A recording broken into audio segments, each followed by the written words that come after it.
ಅಂದರೆ ಇದು ರಾಷ್ಟ್ರೀಯ ಸ್ವಯಂ ಸೇವಕ ಸಂಘದ 6 ಉತ್ಸವದಲ್ಲಿ ಒಂದು. ನೋಡಿ ಅದ್ರ ಕಥೆ ಹೇಳ್ತೀನಿ.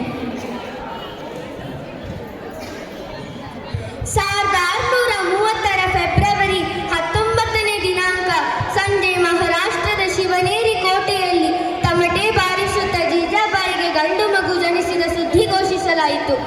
ಆಕೆಯ ಪತಿ ಶಹಾಜಿ ಭೋಸ್ಲೆ ಬಿಜಾಪುರದ ಸುಲ್ತಾನನಿಗಾಗಿ ಯುದ್ಧ ಮಾಡುತ್ತಿರುತ್ತಾನೆ.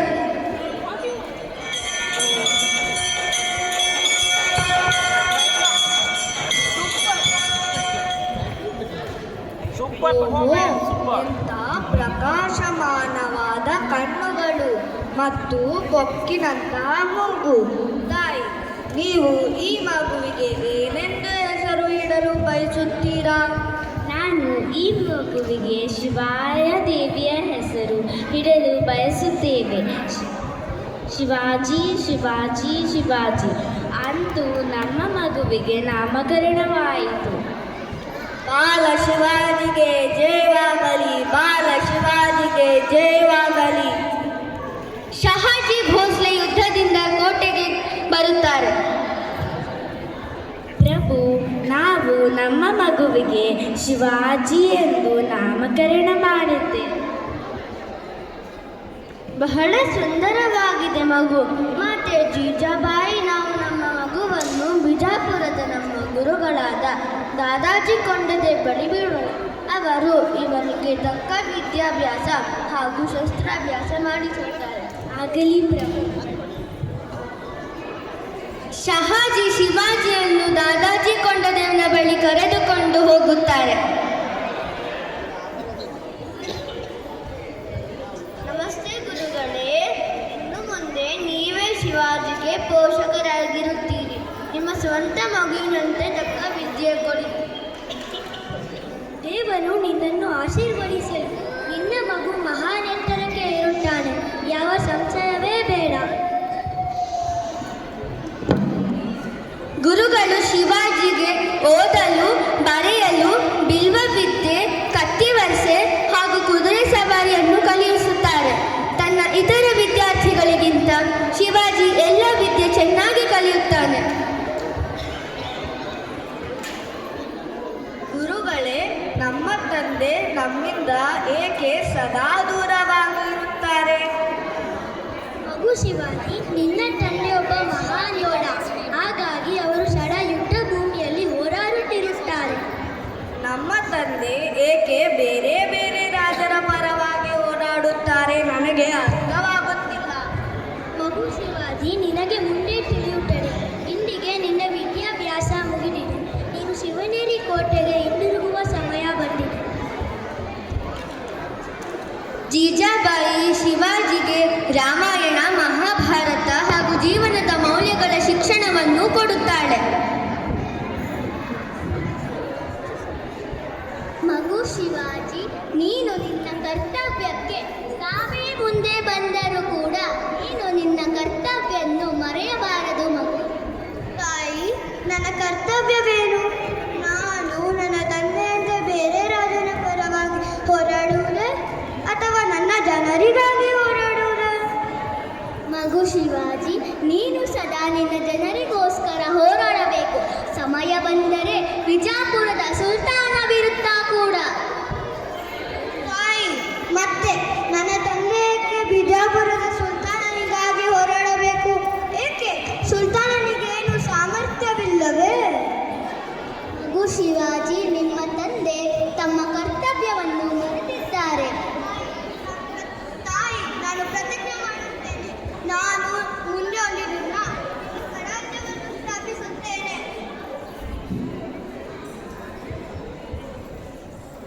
ದಾದಾಜಿ ನಿಮ್ಮನ್ನು ಸುಲ್ತಾನರು ಪೂನಾ ಪ್ರಾಂತದ ತೆರಿಗೆ ಸಂಗ್ರಹಕರಾಗಿ ನೇಮಕ ಮಾಡಿದ್ದಾರೆ.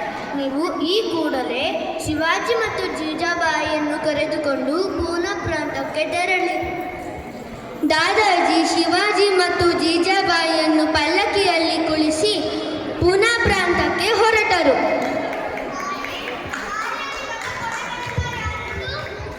ಮಗು ಶಿವಾಜಿ, ಆ ಕೋಟೆಗಳೆಲ್ಲ ನಮ್ಮವೇ. ಸುಲ್ತಾನರು ಅದನ್ನು ನಮ್ಮಿಂದ ಕಸಿದಿದ್ದಾರೆ. ತಾಯಿ, ಬೇಸರಗೊಳ್ಳಬೇಡಿ, ಇವೆಲ್ಲವೂ ಅತಿ ಶೀಘ್ರವೇ ನಮ್ಮ ವಶದಲ್ಲಿರುತ್ತವೆ. ಶಿವಾಜಿ ಸಣ್ಣ ಸಣ್ಣ ಹುಡುಗರನ್ನು ಕರೆದು ಚಿಕ್ಕ ಸೈನ್ಯ ಪ್ರಾರಂಭಿಸಿದ. ಹುಡುಗರಿಗೆ ಕತ್ತಿವರ್ಸೆ ಹಾಗೂ ಕುದುರೆ ಸವಾರಿಯನ್ನು ಹೇಳಿಕೊಡುತ್ತಾನೆ. ಇದನ್ನೆಲ್ಲ ಗಮನಿಸಿದ ದಾದಾಜಿ ಕೊಂಡರೆ ಒಂದಿಷ್ಟು ಆಶ್ಚರ್ಯಗೊಳ್ಳಲಿಲ್ಲ, ಏಕೆಂದರೆ ಅವರಿಗೆ ಶಿವಾಜಿಯ ಸಾಮರ್ಥ್ಯ ಚೆನ್ನಾಗಿ ತಿಳಿದಿತ್ತು. ಸೈನಿಕರೇ, ಸಿದ್ಧರಾಗಿ, ಈಗ ಸಮಯ ಬಂದಿದೆ. ನಾವು ತೋರಣಕೋಟೆಯ ಮೇಲೆ ಆಕ್ರಮಣ ಮಾಡೋಣ.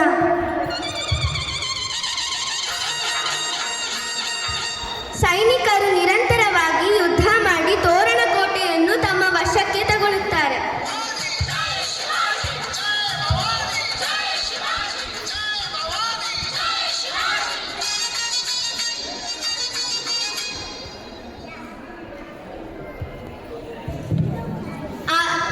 ಆಗ ಶಿವಾಜಿಯ ವಯಸ್ಸು ಇನ್ನೂ 16 ವರ್ಷ. ಜೀಜಾಬಾಯಿಗೆ ಈ ವಿಷಯ ಕೇಳಿ ತುಂಬಾ ಸಂತೋಷವಾಯಿತು. ಭಲೆ ಮಗನೇ ಭಲೆ, ವಿಷಯ ತಿಳಿದು ತುಂಬಾ ಆನಂದವಾಗಿತ್ತು. ಯಾರಲ್ಲಿ ಸೈನಿಕರೇ, ಆರತಿ ತನ್ನಿ. ತಾಯಿ, ಇದು ಇನ್ನು ಪ್ರಾರಂಭ ಮಾತ್ರ. ನಮ್ಮ ಮರಾಠ ಆಳ್ವಿಕೆ ಇನ್ನು ಬಹಳ ದೊಡ್ಡದಾಗಿ ಬೆಳೆಯಬೇಕು. ಹಾಗಾಗಿ ನಾವು ಇನ್ನು ನಿರಾಳವಾಗಿ ಕೂಡಲು ಸಾಧ್ಯವಿಲ್ಲ. ಶಿವಾಜಿ ತೋರಣಕೋಟೆ ನಂತರ ಜಾವಳಿ ಕೋಟೆಯನ್ನು ತನ್ನ ವಶಕ್ಕೆ ಮಾಡಿಕೊಳ್ಳುತ್ತಾನೆ. ಈ ಎಲ್ಲ ವಿಷಯವನ್ನು ಕೇಳಿದ ಅಫ್ಜಲ್ ಖಾನ್ ಬಹಳ ಸಿಟ್ಟಾಗುತ್ತಾನೆ. ಅಫ್ಜಲ್ ಖಾನ್ ಶಿವಾಜಿಯನ್ನು ತಡೆಯಲು ಶಹಾಜಿಯನ್ನು ಬಂಧಿಸುತ್ತಾನೆ.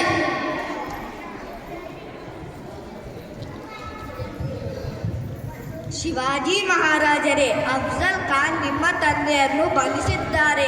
ನಿಮಗೆ ಪಾಠ ಕಲಿಸಲು ಅವನ ದೊಡ್ಡ ಸೈನ್ಯ ನಮ್ಮ ಕೋಟೆ ಕಡೆ ಬರುತ್ತಾರೆ. ಸೈನಿಕರೇ, ಸಿದ್ಧರಾಗಿ. ನಾವೇನು ಹೇಡಿಗಳಲ್ಲ. ನಾವೆಲ್ಲರೂ ಒಟ್ಟಾಗಿ ಹೋರಾಡಿದರೆ ಮೊಘಲರನ್ನು ಬಗೆದಟ್ಟಬಹುದು.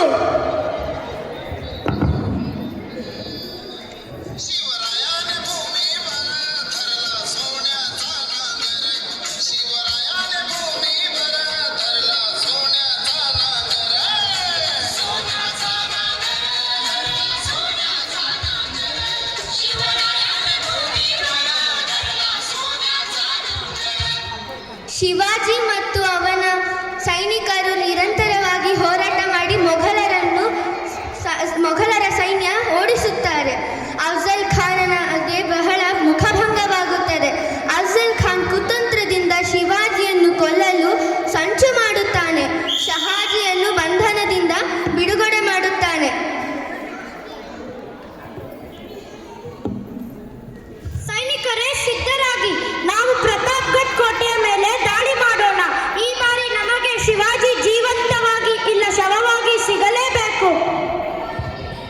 ಅಫ್ಜಲ್ ಖಾನ್ ಸುತ್ತಮುತ್ತ ಹಳ್ಳಿಗಳನ್ನು ಮತ್ತು ದೇವಾಲಯಗಳನ್ನು ಧ್ವಂಸ ಮಾಡಿದನು.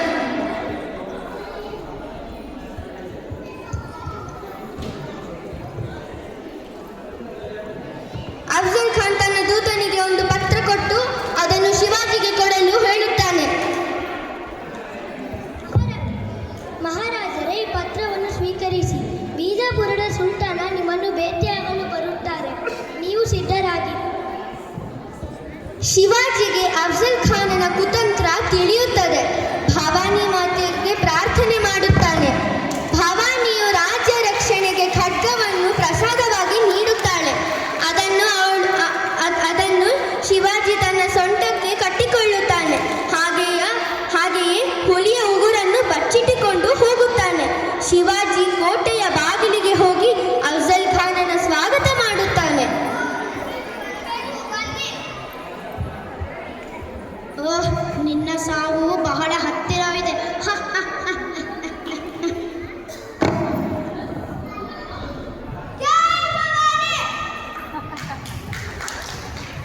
ಜೈ ಜೈ ಶಿವಾಜಿ, ಜೈ ಜೈ ಭವಾನಿ, ಜೈ ಜೈ ಶಿವಾಜಿ, ಜೈ ಜೈ ಭವಾನಿ.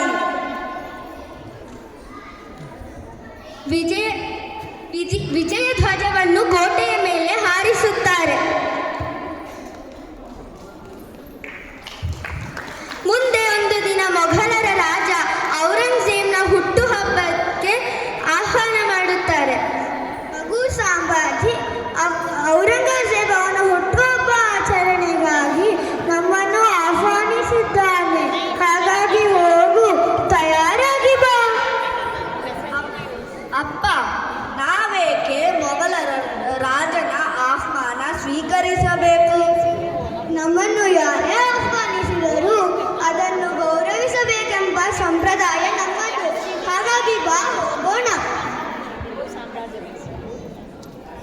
ಶಿವಾಜಿ ಮತ್ತು ಸಂಭಾಜಿ ಆಗ್ರಾಗೆ ತೆರಳುತ್ತಾರೆ. ಔರಂಗಜೇಬನ ಆಸ್ಥಾನದಲ್ಲಿ ಶಿವಾಜಿಗೆ ಬಹಳ ಅಪಮಾನವಾಗುತ್ತದೆ.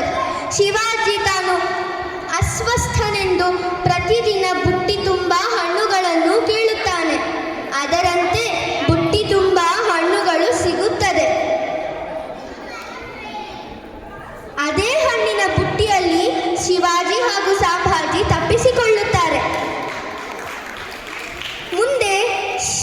ಮುಂದೆ ಶಿವಾಜಿ ಹಾಗೂ ಸಂಭಾಜಿ ರಾಯಗಢ್ ಕೋಟೆ ತಲುಪುತ್ತಾರೆ.